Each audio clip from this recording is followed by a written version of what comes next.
Dolkovan stream again, this time with another ride line for Lyrical Monasterio called the Hazelit Ride Line. So let's begin, and no cards of the day this time, because they're just okay cards and I'm not going to go over them.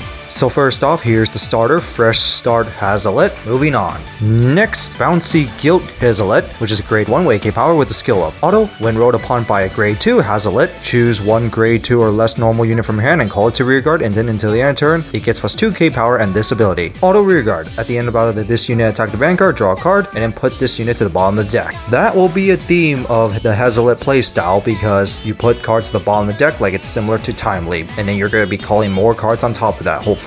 Next to the grade 2 with 10k power is Indecisive Pure White Hazelit, which has the skill of Auto. When rolled upon it by the grade 3 Hazelit, costs Soul Blast 1, choose a grade 3 or less card from hand and call it to rearguard, and if you call, draw a card. I mean, it's just typical ride line where it just gets you back a plus, so it's not really much of a big deal. To the grade 3 itself, which of course will have 13k power, is Enraged Sense Palette Hazelit, with the skill of Act Vanguard. Once per turn, cost Counter Blast 1, choose 5 normal unit rear guards, and then until the end of the turn, they get plus 2k power and this skill. Auto rearguard. At the end of battle that this unit attack the Vanguard, draw a card, and then put this unit to the bottom of the deck. But if you were able to choose 3 or more units from this skill, this card gets plus 10k power until the end of turn as well. So basically, call a bunch of stuff and then put them back in the bottom of the deck. By chance, I see a very likely chance we're going to get some Time Leap type skills, or at least like bounce the rearguard back to the bottom deck so you could call more in mid-battle. I actually really see a lot of potential for this deck because of it. And not only that, you clear up your field to get yourself some hand advantage, which also can prevent some nuke decks. So, cool concept so far.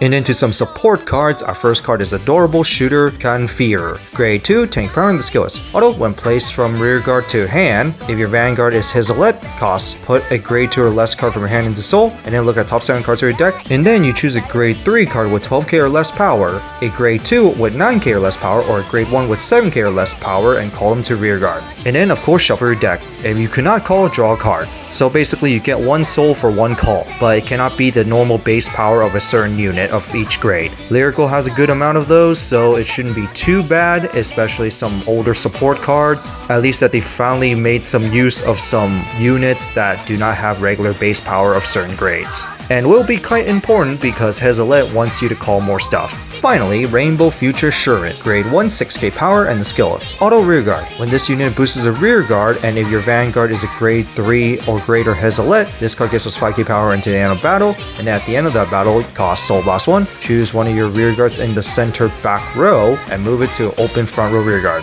One of the reasons why you want to put stuff back to the bottom deck, so you can clear up your front row, and then just move it to the front for more attacks. And I am still expecting some more superior call for mid-battle for this deck. Overall, pretty cool. So that's it for this stream. What do you guys think of the new Hazelit Ride Line? Me, I am okay with concept, although I'm just not a big fan of many Lyrical Monasterio decks, especially the new ones because I don't really like their design personally, but I do like some of their playstyles. But I do see a lot of potential for this deck, especially because of the clear board aspect. I am afraid of a lot of mid-battle superior calls. Not like you can't mix some of the older cards from the other decks that are generic for this deck. But anyway, that's it for this, and see you all next time.